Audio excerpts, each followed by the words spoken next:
Yo les gars, j'espère que vous allez bien, nouvelle semaine à mes côtés, mais avant ça générique, let's go.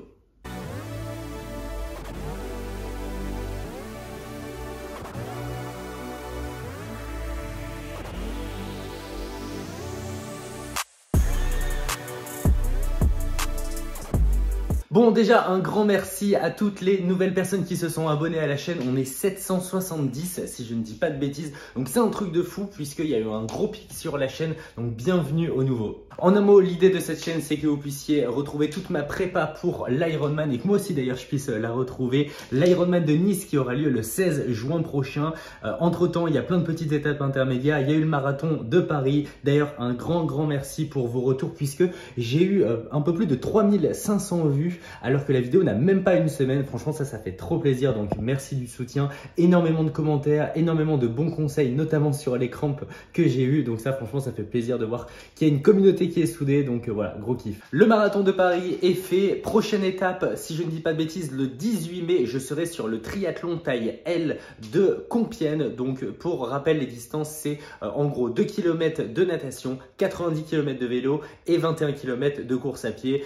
C'est un triathlon taille L ou Alpha Ironman. Bon là c'est pas brandé Ironman puisqu'il y en a marre de lâcher les 400 € pour des places. Mais bon voilà, en tout cas j'ai vraiment trop hâte d'y être. Ça arrive très vite puisque c'est dans 4 semaines si je dis pas de bêtises. Rapide update post-marathon. Comment je vais? Franchement super bien. J'ai pris beaucoup de repos puisque là on est aujourd'hui samedi et je n'ai toujours pas fait une séance. À la base, je voulais repartir en natation dès le mercredi, vélo le jeudi, etc.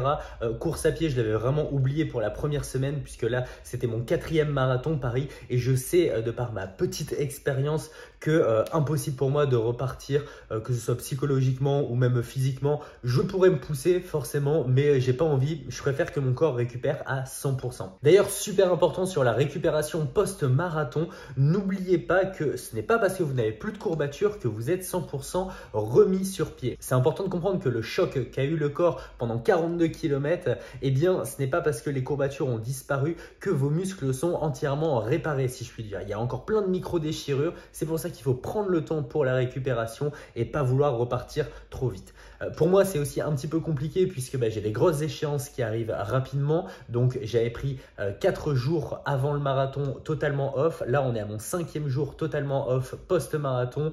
Donc voilà, j'ai qu'une envie, c'est de repartir sur le vélo. J'ai qu'une envie, c'est de repartir fort sur la course à pied. Mais voilà, il faut aussi prendre le temps pour bien faire les choses. Comme vous l'avez vu sur le titre de la vidéo, j'ai pu faire une étude posturale que je vais pouvoir vous détailler juste après. Là, je voudrais vous faire un petit flashback puisque j'ai reçu mon support de prolongateur pour mon vélo et ça fait trop plaisir. Merci à ma famille qui m'a soutenu dans ce petit projet puisque financièrement le vélo c'est un gouffre, j'en ai ras-le-bol. Voilà, j'ai un cintre plat sur mon Giant Propel donc il fallait un support spécial qui vient se clipser. C'est ce que vous allez voir, support qui coûte 169 €, plus après le prix des prolongateurs, plus après le prix de l'étude posturale. Bref, ça ne s'arrête jamais. À chaque fois que je crois que je suis prêt pour l'Ironman et que mon vélo est au top, eh bien, il y a toujours quelque chose qui vient se rajouter, c'est terrible. Allez, je viens de monter la bête, on va procéder au montage qui s'annonce encore festif. Ok, du coup, voilà le support de fixation donc qui vient se mettre directement sur le cadre. Comme vous le voyez, il y a des petites pastilles juste ici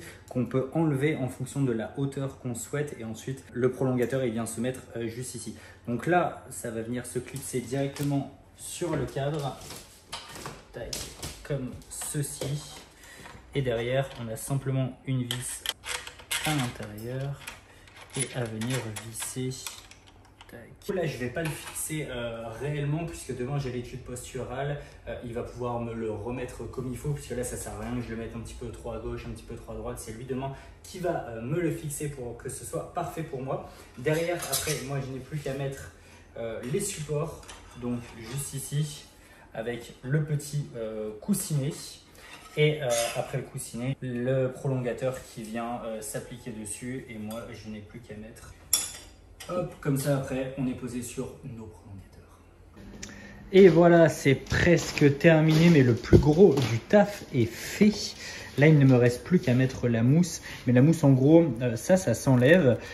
Et ensuite, en fait, on vient plier la partie que vous voyez juste ici pour que ça colle après à l'intérieur. J'ai pas envie de le faire tout de suite pour la simple et bonne raison que la fixation que j'ai faite là est provisoire. J'attends que demain elle soit parfaitement faite avec l'étude posturale, comme ça après je viendrai coller ça directement pour être tout bien. Mais en tout cas, je suis content du rendu. En tout cas, ça fait plaisir. Là, on passe en mode triathlon et ça, je kiffe.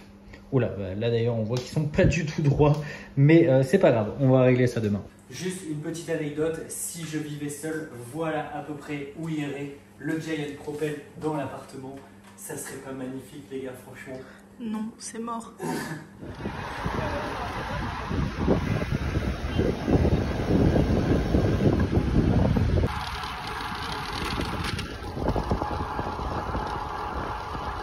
Ça les gars, c'est vraiment le petit kiff du week-end à Paris. Vous devez pas bien m'entendre, mais toutes les routes sont fermées dans le bois de Boulogne, enfin à peu près toutes. Du coup, regardez derrière moi, c'est trop le kiff.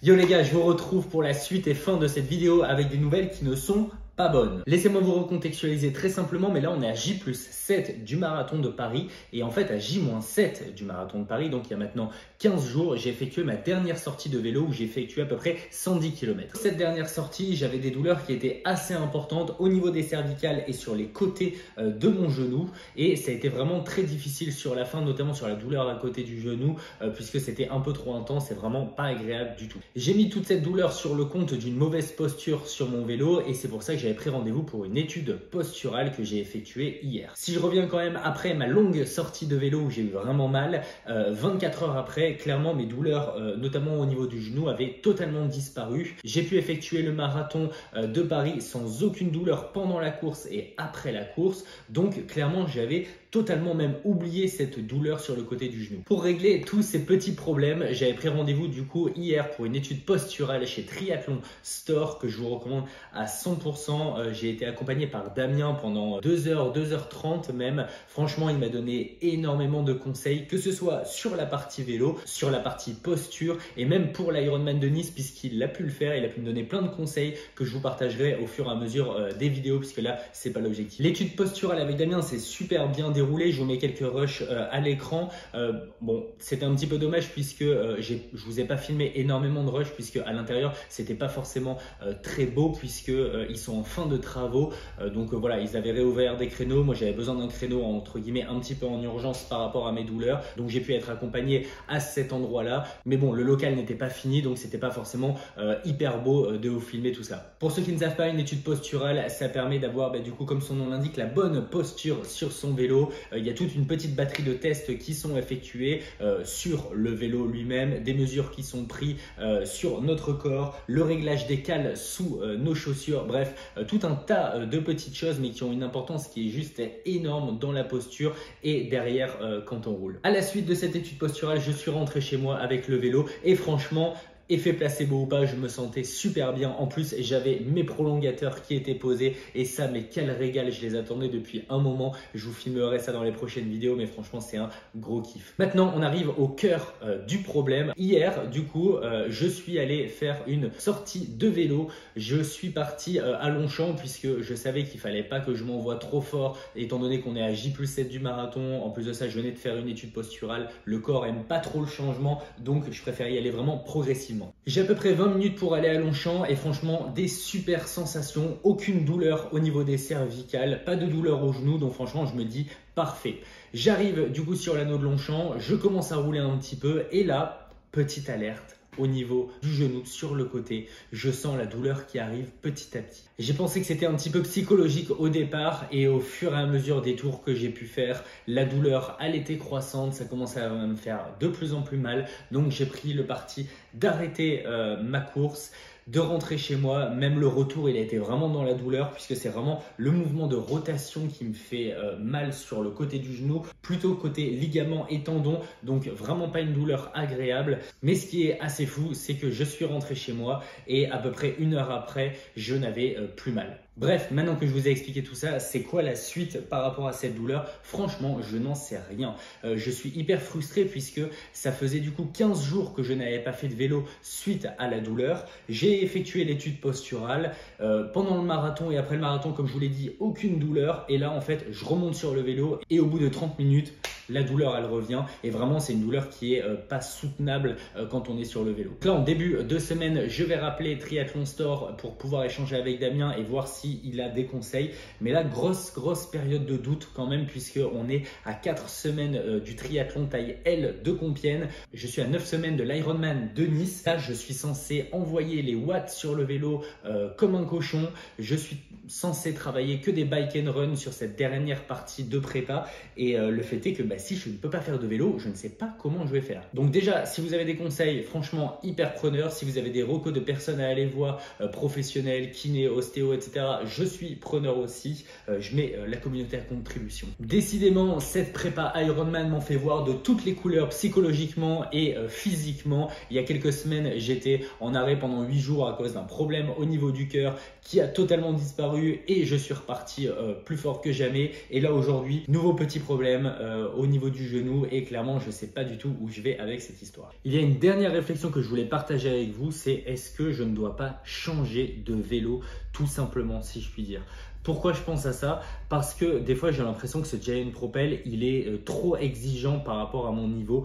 C'est un cadre qui est super rigide, ça ne bouge pas d'un pouce et franchement des fois c'est pas hyper agréable non plus. On m'avait prévenu notamment sur le fait que moi je dois faire de la longue distance, qui plus est avec beaucoup de dénivelé à Nice, donc des étapes entre guillemets de montagne, et un Propel c'est pas forcément fait pour ça. Les problèmes que j'ai récemment sur le vélo me font me poser un certain nombre de questions sur le fait de changer ou pas. Je suis vraiment preneur de vos recos aussi, tout en sachant qu'on est quand même assez proche de l'Ironman. Mais bon, il y a encore au moins 9 semaines, donc voilà, ça me laisse le temps de m'adapter. Mais voilà, un petit peu en proie au doute sur le sujet, donc vraiment preneur de vos retours. Bref, j'arrête mon blabla. J'espère que la vidéo vous aura pas trop assommé puisque j'ai beaucoup parlé, mais c'était important pour moi de vous partager mon ressenti aussi à chaud et les problèmes auxquels je fais face. En attendant, si ce n'est pas encore fait, n'hésitez pas à liker, à vous abonner, à me retrouver sur Insta et sur Strava, Tonio Tree Life. Voilà, moi je vous retrouve la semaine prochaine pour une nouvelle vidéo avec, j'espère, des meilleures nouvelles. Ciao les mifs.